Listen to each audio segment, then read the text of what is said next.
యాక్చువల్గా బాలకృష్ణ గారి సినిమా అంటే బాలకృష్ణ గారి లుక్స్ గురించో డైలాగ్స్ గురించో యాక్షన్ ఎపిసోడ్స్ గురించో ఎక్కువ మాట్లాడుకుంటాం మనం.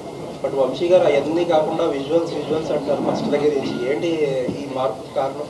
అంటే అదే మేము స్టార్ట్ చేసే ముందు నేను వంశీ గారు క్లియర్గా చాలా మేము అనుకున్న మోటివేషన్ ఏంటంటే, ఇంటెన్షన్ ఏంటంటే, బాలకృష్ణ గారి సినిమాలు డైలాగ్స్ కోసం వస్తారు, యాక్షన్ ఎపిసోడ్స్, ఓన్లైనర్స్ ఉంటాయి.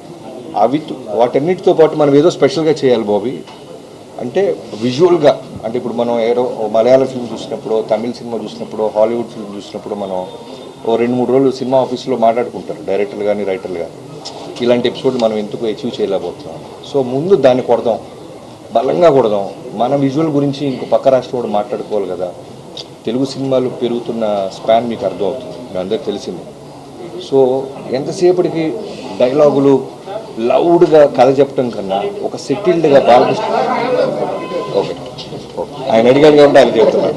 సో సరే, సో లౌడ్తో కథ చెప్పడంతో పాటు ఒక అందంగా విజువల్ ఎందుకు చెప్పకూడదు? ఇప్పుడు బాలకృష్ణ గారితో ఎలా అవుతుందంటే, ఓ డైరెక్టర్ ఏం చెప్పినా దానికి 100కి 100% చేస్తారు ఆయన. సో అలాంటి హీరో దొరికినప్పుడు సెటిల్డ్గా అందంగా ఒక వరల్డ్ క్రియేట్ చేద్దామని ఒక ప్రయత్నం చేసాం, అది అచీవ్ చేసాం.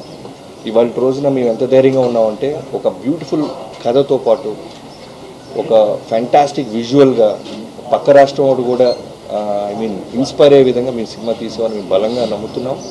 మీ అందరికీ అది Jan 12న రీచ్ అవుతుంది.